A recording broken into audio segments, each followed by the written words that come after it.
Welcome. I'm Tracy Smith, and this is Here Comes the Sun, a closer look at some of the people, places, and things we bring you every weekend on Sunday morning. Katy Tur reports the news each day on MSNBC. She calls it a business where you're not supposed to lie. But she says she took that to heart when she wrote her latest book about a thrilling and sometimes tumultuous upbringing with her high-flying parents.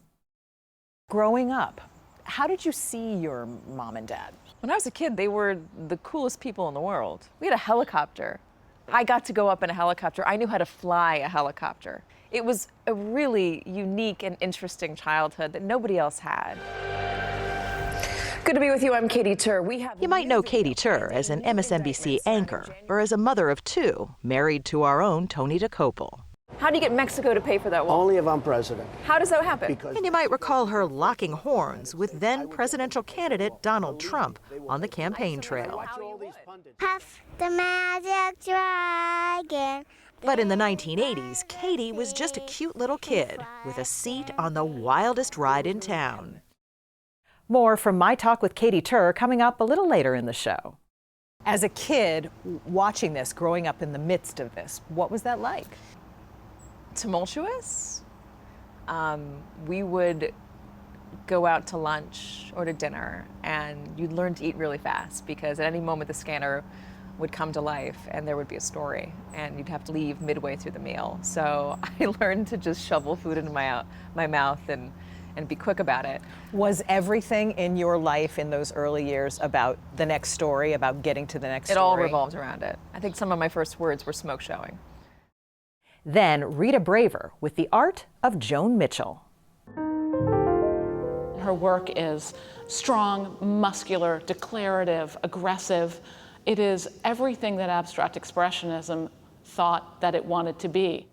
She was one of several important women artists who exhibited at that time. Yet it seems like it was the men who got all the attention. Mm-hmm. Why was that? Well, it's not rocket science to figure out why. It was just plain old sexism. Still, Joan Mitchell always charted her own course. In France, I'm an American gestural painter, which is and lyric on top of it, very pejorative. And here I'm Frenchy because I have color and then decorative. Ooh, so you can't win, honey. And on top of it all, I'm a girl, woman, female. That's all coming up right here on Here Comes the Sun.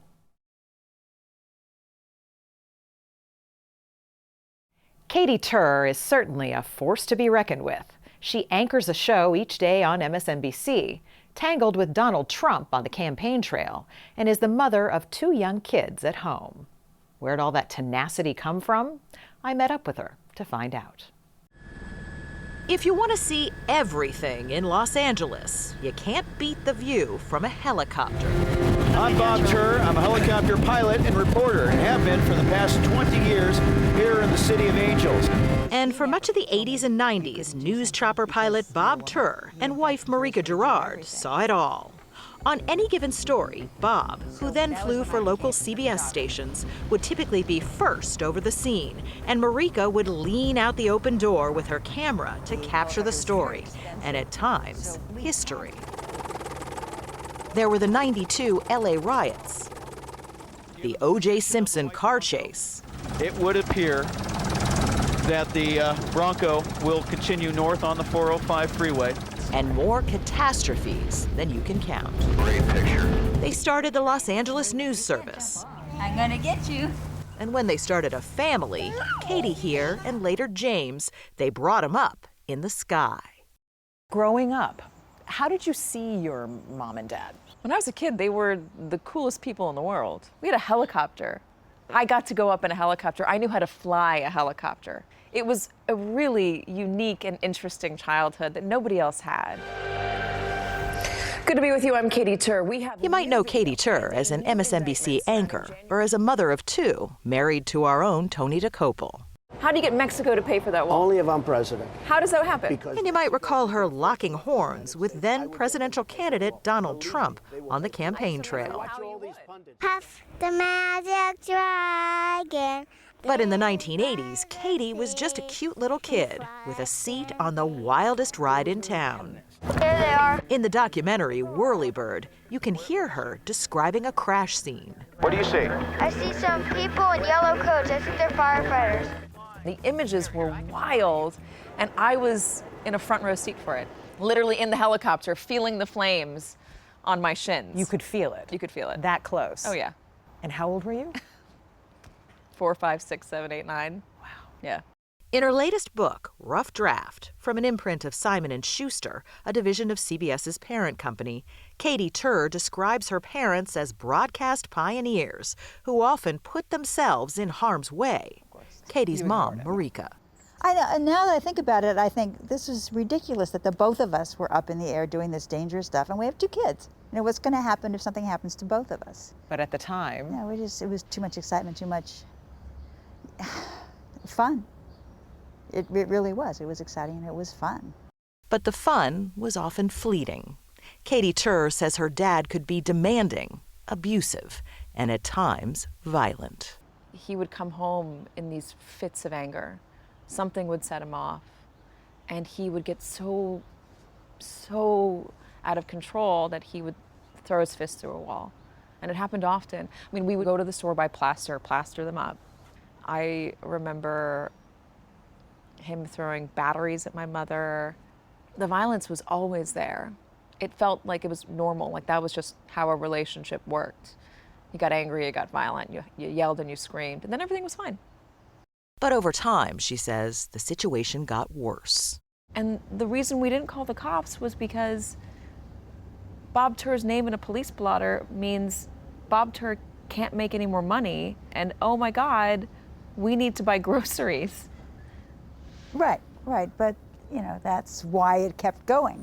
And that's why it always keeps going. Yeah. Because there's always somebody who forgives the person or hides it or puts it under the, and who actually benefits from that? Nobody. My point is, it's not your fault.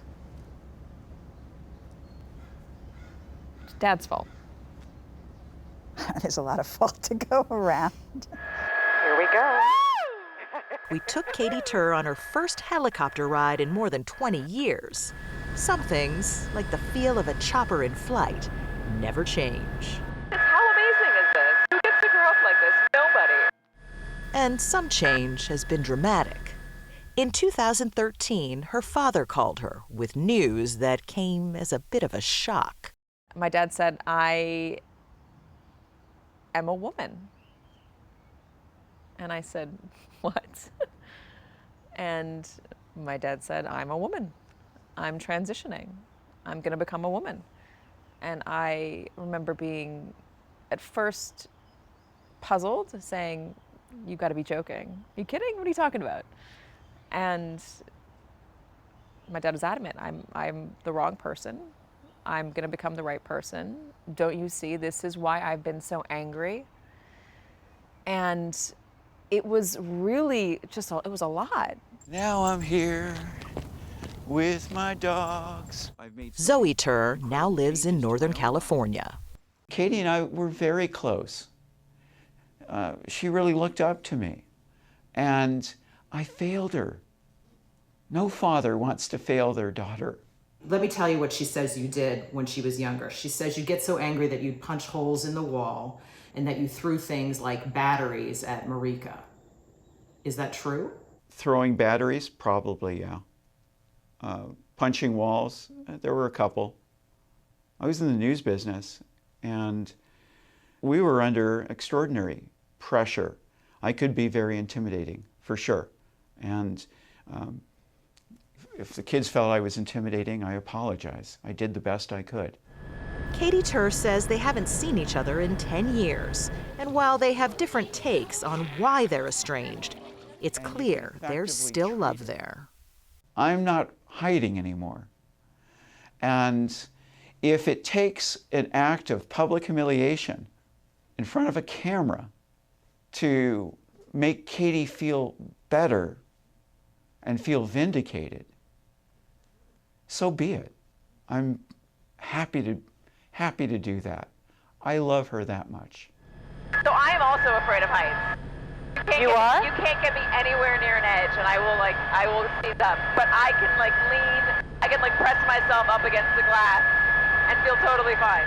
Katy Tur knows that looking down can be both scary and exhilarating, and the same is true of looking back. So it's understandable and commendable facing your past. Why put it out in the public? It's a really good story. My parents did amazing things. They went from nothing to something big and important. And who wouldn't want to read that story? I want that story to be down. I want my kids to know this. I want them to know my parents the way that I knew my parents, even if they never end up meeting their grandfather. And part of the story is the violence. If I only wrote the good stuff, it would have been a lie. It's a business where you're not supposed to lie. You're supposed to tell the truth, and this is the truth. More with Katy Tur coming up in just a few minutes. But up next, A Painter's Painter, a look at the work of artist Joan Mitchell.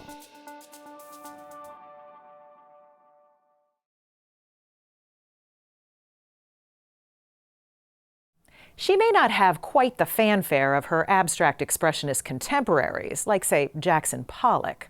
But as Rita Braver found out, Joan Mitchell left her mark on the art world nonetheless. Perhaps if I hadn't had to fight, I would have quit. I don't know. I doubt it, though. Joan Mitchell's work may have been born out of struggle, but there's no question that she was able to prevail, creating paintings now considered 20th century masterpieces. Her work is strong, muscular, declarative, aggressive. It is everything that abstract expressionism thought that it wanted to be. And Katie Siegel, who co-curated this show for the Baltimore Museum of Art, says that it is in part an effort to place Mitchell in the pantheon of other abstract expressionists who exploded onto the New York art scene in the 1950s. She was one of several important women artists who exhibited at that time. Yet it seems like it was the men who got all the attention. Mm-hmm. Why was that?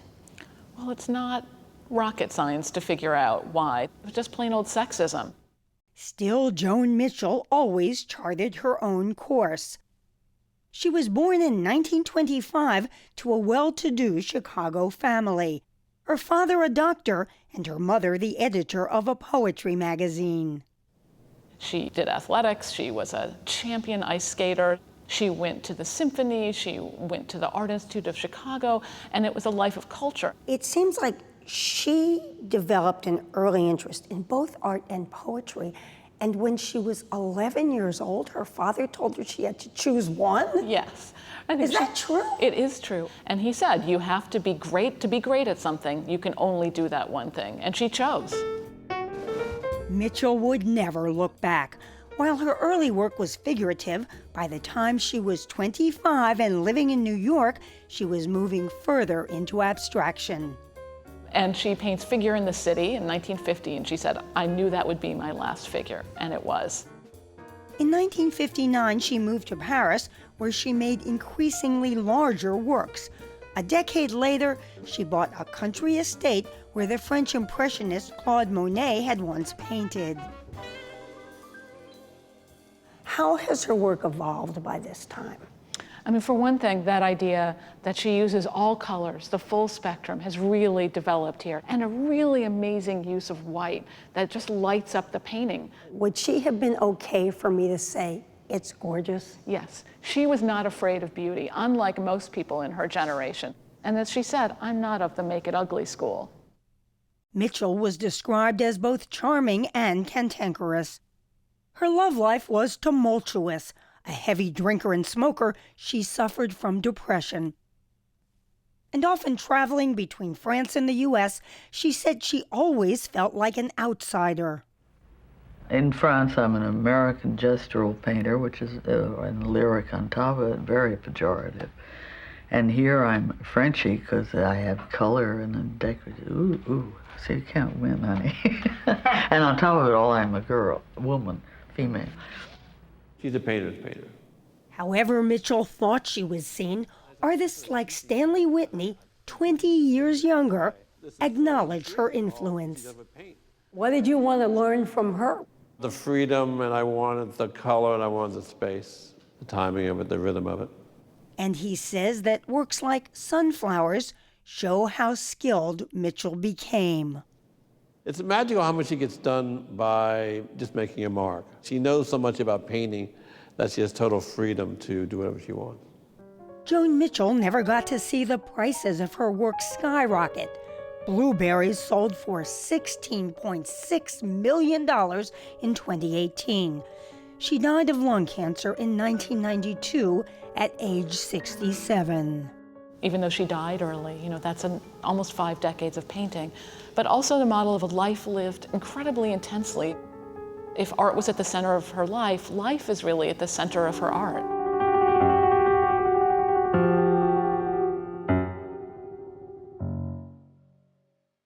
What happened to your parents' business?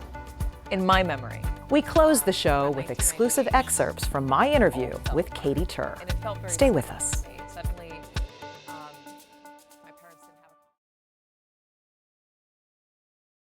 have Welcome back. As promised, here's more with Katy Tur. So let's talk about this book. I feel like, in a way, this is a book that you never intended to write. I didn't intend to write it at the time that I wrote it, and there was a part of me that thought this should never get put down on the page.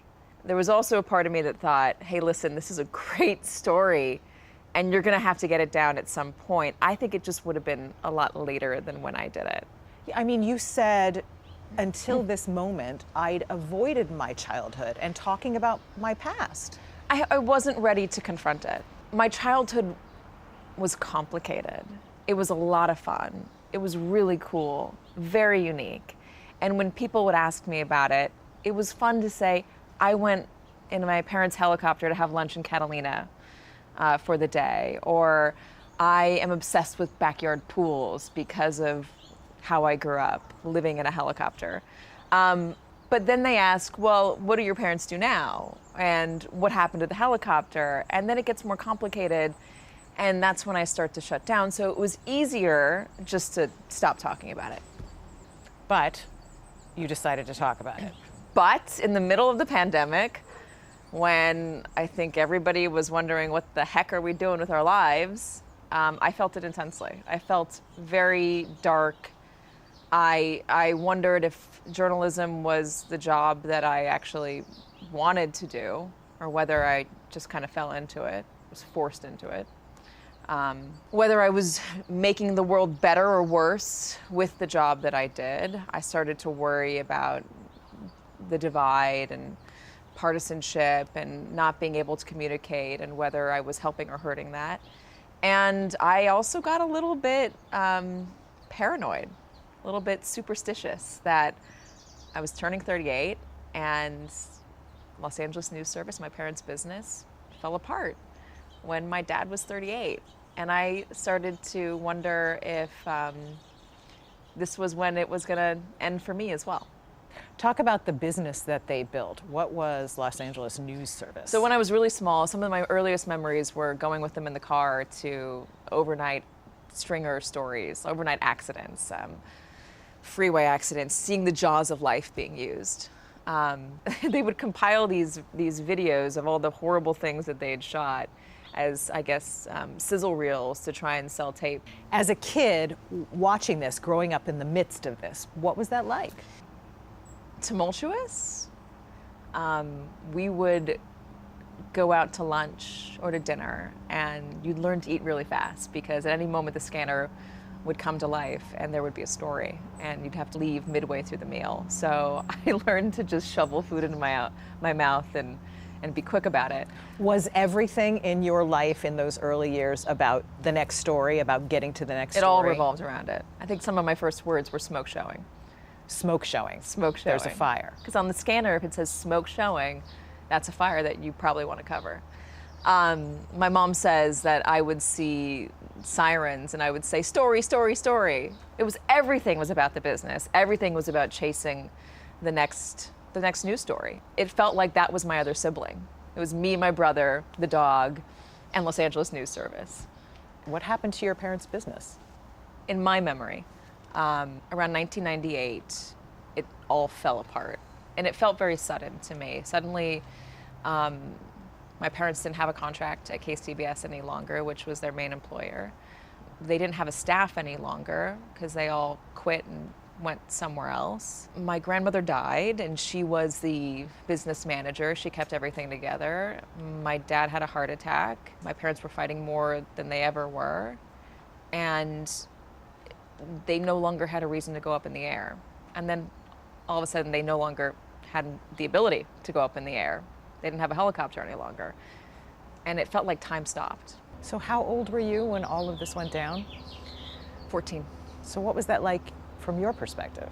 It felt like the people that I knew were gone. I felt like I had two sets of parents.